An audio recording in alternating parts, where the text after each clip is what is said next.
Hello everyone, कैसे हैं आप सब और क्या हाल समाचार हैं आपके। देखिए, हिंडनबर्ग का भूत वापस से लौट आया है, लेकिन इस बार सिर्फ अदानी नहीं है, एक बैंक भी उस भूत के चक्कर में फंस गया है। तो क्या है कहानी, किस तरीके से है, जानेंगे। लेकिन पहली बार आए हैं तो चैनल को सब्सक्राइब कर लीजिए, क्योंकि आपके स्क्रीन पर रेशियो दिख रहा है, वीडियो बहुत लोग देखते हैं बट चैनल को सब्सक्राइब नहीं करते।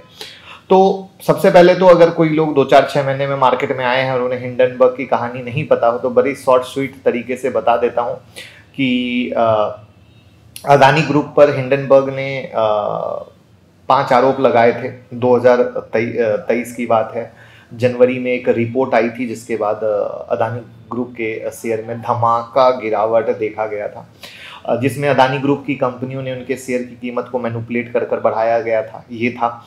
दूसरा था मनी लॉन्ड्रिंग और अकाउंटिंग फ्रॉड किया था। 8 साल के दौरान 5 CFO बदले थे। ग्रुप की 7 कंपनियों की शेयर की कीमत 85% तक बढ़ गई थी, ज्यादा बढ़ गई थी, मतलब ये था। अदानी ग्रुप पर 2.20 लाख करोड़ का कर्ज है और ये उनकी कंपनी की हैसियत से ज्यादा का कर्ज है, ये भी आरोप था। मॉरिशस और दूसरे देश की कंपनियों में पैसे भेजे थे और उन कंपनियों ने अदानी के शेयर खरीदे थे, यानी खुद का पैसा भेजा, ठीक है, मॉरिशस, और फिर उन्हीं कंपनियों ने अदानी में पैसा लगाया। तो यही सब होता है। तो इन्हीं सब के आधार पर भैया बहुत ही बवाल गिरावट आई थी। तो कौन कौन लोगों को ये गिरावट देखी थी, कमेंट में जल्दी से बता दीजिए, तो पता तो चले कि पुराने लोग भी मार्केट में हैं। तो अब इन सब पर जांच चल रही थी, सुप्रीम कोर्ट का भी दखल हुआ था, कहानी थी, बट वही होता है जो मट्टी पर जाती है, कहानी थी। बट अब इस मट्टी पर जाने में नया ट्विस्ट एंड टर्न आया है, और इस नए ट्विस्ट एंड टर्न की कहानी ये है कि अब जो हमारा सेबी है उन्होंने नोटिस भेजी है, ठीक है। और किसको भेजी है? 46 पन्ने की नोटिस भेजी है हिंडनबर्ग को। कारण बताओ नोटिस, कि भैया क्या कैसे क्या किया गया, इस पे नोटिस। तो अब ये जब नोटिस आई तो नोटिस में 4 बातें कही गई हैं, पहले वो जान लेते हैं। उसके बाद हिंडनबर्ग ने क्या पलटवार कहा उसको जानेंगे, और कौन सा बैंक फंस गया उसको जानेंगे, ठीक है। लेकिन उससे पहले सेबी लगता है डिस्काउंट ब्रोकर की कहानी बंद कर देगा, या डिस्काउंट ब्रोकर 2-4 बंद हो जाएंगे, ऐसे लक्षण क्रम साफ लग रहे हैं, जिसकी डिटेल वीडियो आज रात में 8:30 बजे हमारा जो मुकुल अग्रवाल का चैनल है, जो आपके स्क्रीन पर दिख रहा है, अगर नहीं सब्सक्राइब किया हो तो कर लीजिएगा, उस पर आज लाइव होने वाला है, तो वो मिस मत कीजिएगा। उम्मीद करता हूँ आप हमारे टेलीग्राम से जुड़े होंगे, नहीं जुड़े हो तो जुड़ जाइएगा। तो सेबी ने 4 बड़ी बात कही है कि हिंडनबर्ग रिपोर्ट के पब्लिकेशन से ठीक पहले और बाद में अदानी इंटरप्राइज के शेयर में कुछ संस्थाओं की ट्रेडिंग एक्टिविटी के मामले में कारण बताओ नोटिस, ठीक है। तो हिंडनबर्ग रिपोर्ट जारी होने से पहले अदानी इंटरप्राइजेस के डेरिवेटिव में शॉर्ट सेलिंग एक्टिविटी में कंस्ट्रक्शन देखा गया था, ये पहला पॉइंट था। रिपोर्ट जारी होने के बाद 24 जनवरी 2023 से 22 फरवरी 2023 के पीरियड के दौरान अदानी इंटरप्राइजेस के शेयर में लगभग 59% की गिरावट आई थी। 24 जनवरी 2023 से 22 फरवरी 2023 की इस अवधि के दौरान शेयर में किस तरह बदलाव आया उसे भी सेबी ने अपने नोटिस में बताया है, ठीक है।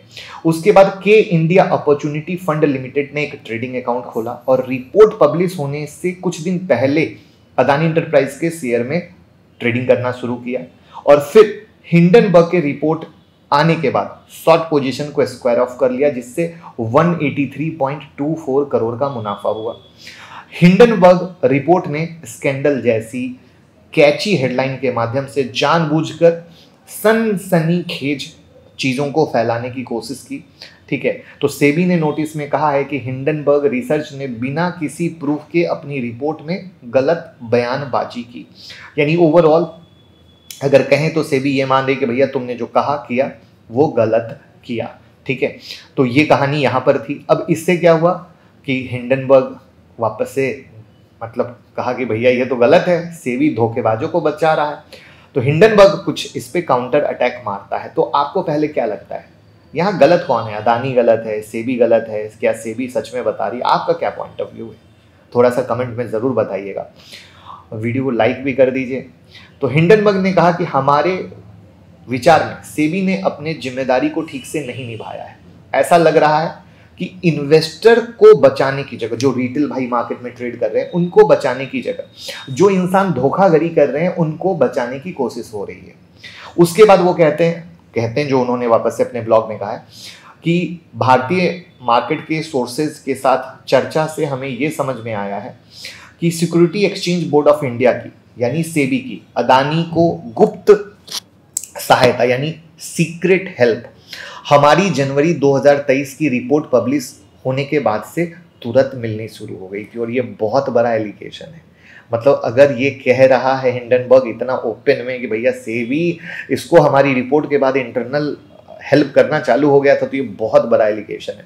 और हमारी रिपोर्ट के बाद हमें बताया गया कि सेबी ने पर्दे के पीछे ब्रोकर पर, इसलिए मैं शब्द जो है ना जो कहे गए वही बोल रहा हूं, मैं अपने मन के कोई शब्द नहीं बोल रहा। सेबी ने पर्दे के पीछे ब्रोकर्स पर अदानी के शेयर में शॉर्ट पोजीशन को क्लोज करने का दबाव डाला। इससे खरीदारी का दबाव बना और महत्वपूर्ण समय में क्या हुआ, अदानी ग्रुप के शेयर को हेल्प मिली, जिसके कारण आप देखें कि काफी ज्यादा गिरावट के बाद फिर अदानी के शेयर में रिकवरी भी हुई। यहां पर हिंडनबर्ग रिसर्च ने अपने ब्लॉग में कहा कि जब जनता और सुप्रीम कोर्ट पर इस मामले की जांच करने का दबाव डाला गया तो सेबी लड़खड़ाता हुआ दिखा। और शुरुआत में ये हमारी रिपोर्ट के कुछ जो शुरू के निष्कर्ष से उससे ऐसा प्रतीत होता है। और इसका एक एग्जाम्पल भी उन्होंने दिया कि सुप्रीम कोर्ट केस के अनुसार सेबी खुद को संतुष्ट करने में असमर्थ है कि एफपीआई को फंड देने वाले अदानी से जुड़े नहीं हैं। और बाद में सेबी ने आगे जांच करने में असमर्थ होने का भी दावा किया। तो यानी ये कह रहे हैं कि भैया आगे चीज़ों को लेकर बढ़ाया ही नहीं गया, अगर चीज़ों को लेकर आगे बढ़ाया जाता तो कुछ होता। तो अब ये पूरा का पूरा एक काउंटर अटैक हो गया कि मतलब इधर से कुछ बात कही गई तो उधर से भी सन्नाटे में, शांति में या कोई हल्की बात नहीं कही गई है।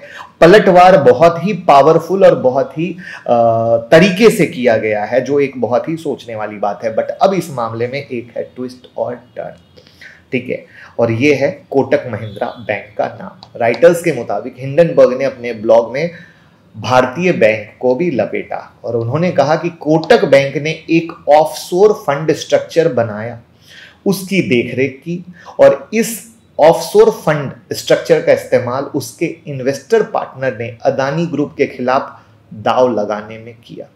हिंडनबर्ग ने कहा कि उसने इन्वेस्टर रिलेशनशिप के जरिए $41 लाख का रेवेन्यू कमाया। वहीं अदानी के अमेरिकी बॉन्ड पर अपनी शॉर्ट पोजीशन से उसने $31,000 की कमाई की। हालांकि उन्होंने अपने इन्वेस्टर के नाम नहीं बताए, लेकिन डेफिनेटली ये भैया एक सोचने वाली बात है, क्योंकि इस लपेटे में कोटक महिंद्रा बैंक आ चुका है। और इस न्यूज के आते ही कोटक महिंद्रा बैंक के शेयर में गिरावट देखी गई।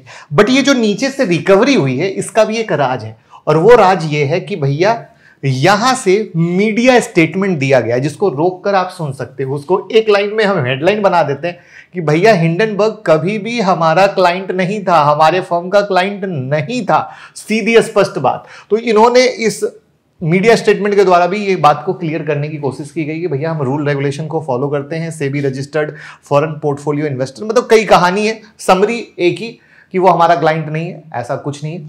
तो अब एक क्लैरिफिकेशन पे क्या हुआ, यहां से ये रिकवरी हुई है। बट बात आप समझते ही हो कि जब मामला फंस जाता है, धुआं उठता है, तो कहीं ना कहीं कुछ दिन का ट्विस्ट टर्न होता है। तो देखने वाली बात ये होगी कि अब आगे क्या किस तरीके से होता है, चलता है। बट प्लीज थोड़ा सा ध्यान देने की जरूरत होगी कुछ दिन तक। और वहीं पर अदानी के शेयर में वैसी कुछ खास आपको हलचल देखी नहीं गई है, तो बस सतर्क तो रहना बनता है। जब हम मार्केट में इन्वेस्ट करते हैं, इस तरह की कोई भी न्यूज़ आती है तो सतर्क रहिए, सचेत रहिए, दुर्घटना से बचिएगा और वीडियो को शेयर कर दीजिए। Thank you so much.